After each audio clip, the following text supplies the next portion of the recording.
तथागत गौतम बुद्ध ने अपने जीवन का एक विलक्षण अनुभव साझा करते हुए चारों कुमार युवकों को बताया कि जब सत्य की खोज में 10 साल बिताने के बाद भी मैं अपने मन को समझ नहीं पाया तो बहुत निराश हो गया था। मैंने उपवास करने का संकल्प ले रखा था और मैं भूखा प्यासा यूं ही संसार में बिना किसी मकसद के भटक रहा था। तथागत गौतम बुद्ध ने बताया कि मैंने मौन रह के भी देखा, मैंने व्रत करके भी देखा, लेकिन मौन रहते रहते और उपवास करते करते जब कोई परिणाम हाथ नहीं लगा तो अंदर से बहुत निराशा हो रही थी। कुछ समझ नहीं आ रहा था कि मैं क्या करूं। अकेले में बैठकर रोया करता था। फिर एक दिन जब अंदर का घड़ा पूरा भर गया तो मैं एक पहाड़ी पर पहुंच गया।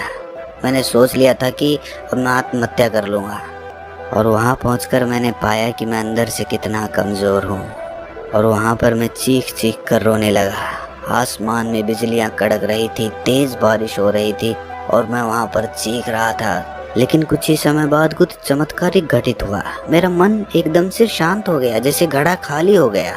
और जिस आनंद को मैं मौन रहकर प्राप्त नहीं कर पाया था वो मैंने चीख चीख कर प्राप्त कर लिया था। और तब मुझे एक सीख और मिली। मुझे पता चला कि बाहर से मौन होने से कुछ नहीं होता, अंदर से चुप होना पड़ता है। कई बार मन पे बहुत ज्यादा तनाव हो जाता है, मन बोझ के तले दब जाता है, मन का घड़ा पूरा भर जाता है। ऐसी परिस्थिति में अगर आदमी चुप रहता है तो वो तो अपने बोझ के तले ही दबता रहेगा, उसका आंतरिक विकास नहीं हो पाएगा। ऐसी परिस्थिति में आदमी को चुप नहीं रहना चाहिए, उसे अपने मन का बोझ हल्का करना चाहिए, किसी अपने से अपने मन की बात साझा करनी चाहिए।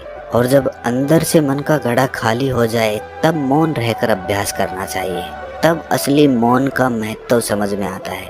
संध्या का समय था। वेणुवन में तथागत गौतम बुद्ध चारों कुमार युवकों को उपदेश दे रहे थे। चारों कुमार युवकों को तथागत के पास आए हुए सिर्फ 5 महीने हुए थे और 5 महीनों में ही उनकी वृद्धि बहुत ही अभूतपूर्व थी।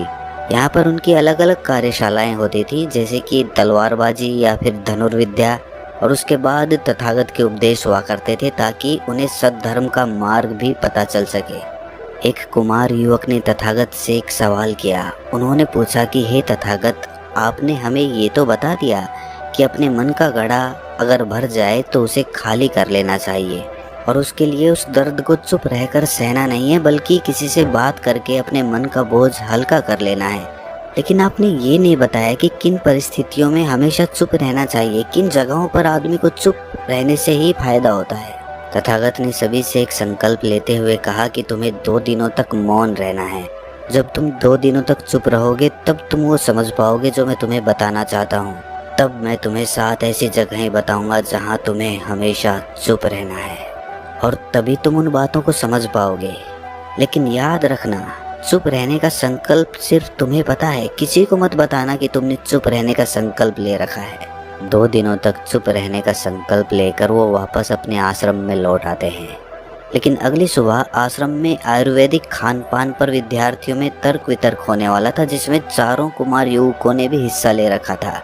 तर्क वितर्क शुरू हो चुका था, लेकिन कुमार युवकों ने तो चुप रहने का संकल्प ले रखा था। तथागत की वो चेतावनी उन्हें अच्छी तरह से याद थी कि 2 दिनों तक पूर्णतः मौन रहना है, चुप रहना है। आश्रम के विद्यार्थियों के साथ वहां पर आचार्यगण भी मौजूद थे। सभी ने सोचा कि चारों कुमार युवकों के पास कोई तर्क नहीं है, वो बिल्कुल तर्कहीन और बुद्धिहीन हैं। आश्रम में चर्चा चल रही थी कि ऐसे कुमार युवक भला राज्य को कैसे संभाल पाएंगे।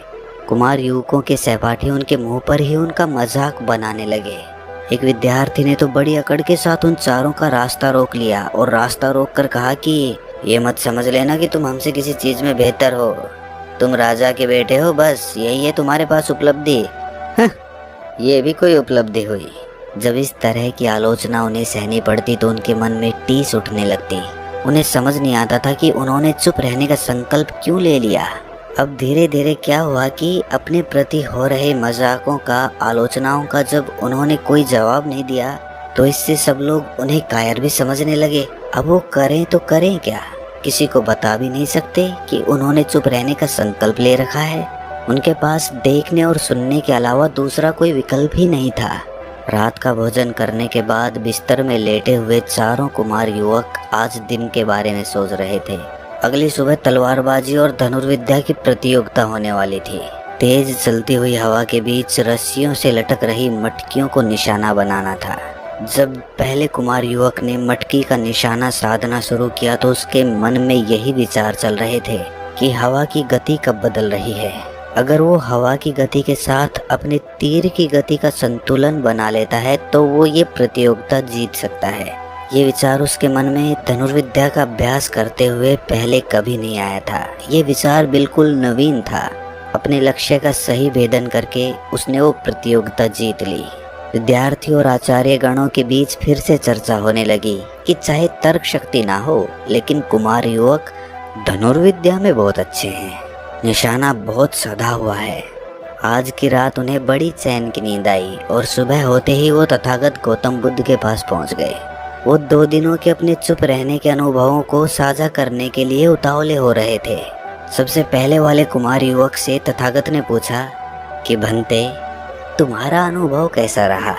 उसने कहा कि हे तथागत, मैं तर्क शक्ति में निपुण था। मैं धनुर्विद्या या फिर तलवारबाजी ज्यादा नहीं जानता, लेकिन चुप रहने के कारण मैं अपने तर्क ही पेश नहीं कर पाया, इसीलिए मुझे आलोचना सहनी पड़ी और मेरा ये अनुभव कोई खास अच्छा नहीं रहा। तथागत ने उसे समझाया कि अनुभव अच्छे या बुरे नहीं होते, अनुभव सिखाने के लिए होते हैं। तुमने अपने अनुभव से क्या सीखा? जब वो इसका जवाब नहीं दे पाया तो तथागत ने उसका उत्तर दिया। तथागत ने बताया कि जहाँ पर हमारी योग्यता का सवाल हो, जहाँ पर हमारी योग्यता परखी जा रही हो, वहाँ पर चुप रहना आपकी आलोचना का कारण बनता है। कोई सेठ अगर सामान बेचने का व्यापार करता है तो उसे अपने सामान के बारे में बताना ही पड़ेगा। ऐसी जगह पर अगर वो चुप रहेगा तो उसे नुकसान झेलना पड़ेगा। इसी प्रकार अगर वो अपने सामान को भूलकर किसी दूसरी चीज के बारे में चर्चा करने लगे तो वो भी उसकी आलोचना का कारण होता है। बंते, तुमने साफ कहा कि तुम्हें धनुर्विद्या या फिर तलवारबाजी नहीं आती है। अब तुम अगर जबरदस्ती धनुर्विद्या के बारे में डींगे हाँकने लगो तो वो भी तुम्हारी आलोचना का कारण बन जाएगा। कुछ लोग हर विषय पर बोलते रहते हैं, चाहे उन्हें पता हो या ना पता हो, लेकिन उनकी अपनी एक राय होती है, उनका अपना एक मत होता है। ऐसे लोगों को कोई समाज में गंभीरता से नहीं लेता। इसीलिए उसी विषय पर बोलो जिस पर तुम्हें ज्ञान हो, जिसके बारे में तुम्हें अनुभव भी हो। सिर्फ ज्ञान नहीं, ज्ञान और अनुभव जब दोनों मिलते हैं तभी ज्ञान परिपूर्ण होता है। इससे एक बात अच्छी ये हुई कि कुमार युवक को संबोधित करते हुए तथागत ने कहा कि एक बात तो अच्छी हुई है, हमें ये पता चल गया कि तुम तर्क शक्ति में अच्छे हो, वही तुम्हारा हुनर है। पहले तुमने कभी अपने इस हुनर पर ध्यान नहीं दिया, लेकिन चुप रहने से तुम्हें अपने अंदर के हुनर पता चलते जाते हैं। जो लोग लक्ष्यहीन होकर जीवन भर भटकते रहते हैं, ऐसे लोगों को कुछ समय के लिए चुप रहकर देखना चाहिए। दूसरे कुमार युवक से तथागत ने पूछा कि तुम्हारा अनुभव कैसा रहा बंते?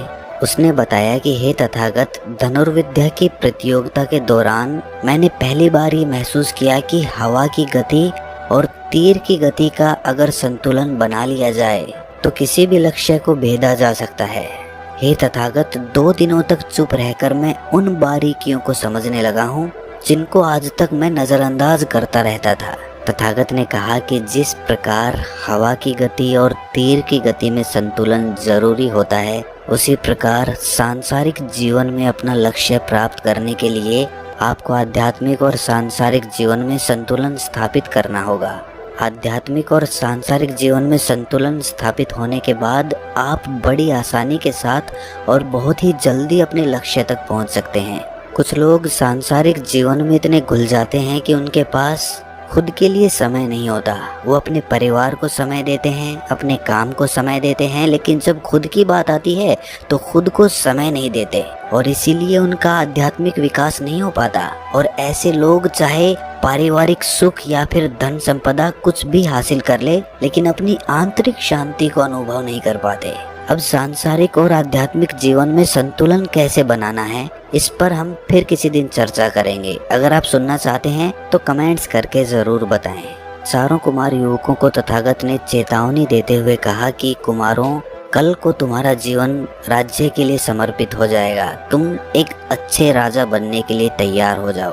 प्रजा पर अच्छी तरह शासन करने के लिए इन 5 जगहों पर हमेशा चुप रहना, अगर इन 5 जगहों पर चुप रहना सीख गए, अभ्यास कर लिया, तो तुम लंबे समय तक शासन कर सकोगे। प्रजा में और घर गृहस्थी में हमेशा शांति बनी रहेगी।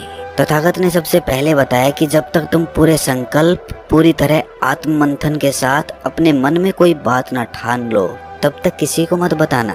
कई बार मनुष्य के जीवन में ऐसा समय आता है जब उसकी वैचारिक उलझन ज्यादा हो जाती है। उसे समझ में नहीं आता कि समस्या कैसे हल करनी चाहिए। ऐसे समय पर चुप रहकर अपने मन को स्पष्ट करो, उसे साफ करो। किसी बात को लेकर किसी से विचार विमर्श भी करना है तो ये मत बताना कि ये समस्या तुम्हारे साथ है, बल्कि किसी और का जिक्र करके तब विचार विमर्श करना। तथागत ने कहा कि तुम होने वाले राजा हो। अगर तुम्हारी कमजोर कड़ियां किसी के पकड़ में आ गई तो इससे पूरे राज्य का कार्यभार प्रभावित होने का खतरा रहता है।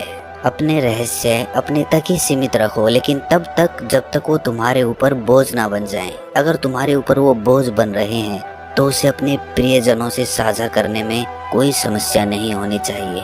दूसरी जगह जहाँ चुप रहने में ही फायदा होता है वो है जब तुम्हारे 2 करीबियों का झगड़ा हो रहा हो, तो उसमें किसी एक का पक्ष लेना हमेशा तुम्हें हानि पहुंचाएगा। इसका मतलब ये कतई नहीं है कि हम अन्याय का विरोध ना करें। अगर हम अन्याय होने वाली जगह पर चुप रहेंगे तो लोग हमें कायर समझेंगे, क्योंकि असली दुनिया में चीजें इतनी साफ और स्पष्ट नहीं होती हैं। इसीलिए इंसान को हमेशा अपनी बुद्धि का इस्तेमाल करना चाहिए। बुद्धिमानी अपनी चरम सीमा पर तभी काम करती है जब आप चुप रहकर एक ही विषय पर अपना पूरा ध्यान केंद्रित कर देते हैं। इसीलिए तीसरी जगह जहाँ मनुष्य को चुप रहना चाहिए वो ये है जब वो किसी गहन विषय पर अध्ययन कर रहा हो, कोई ऐसी समस्या सुलझा रहा हो जो बहुत कठिन हो या फिर उलझन भरी हुई हो। कठिन से कठिन और उलझन भरा हुआ काम तभी सफल हो सकता है जब शांत रहकर, चुप होकर, पूरे दिमाग से उसी समस्या के बारे में सोचा जाए। सही समय पर सही बात बोलना और व्यर्थ की बातों में ना पड़कर चुप रहना, ये 2 सिद्धांत जिस आदमी ने अपने जीवन में उतार लिए उसकी प्रतिष्ठा चारों ओर फैलेगी। चौथी जगह जहाँ आदमी को चुप रहना चाहिए वो जगह है खाते वक्त।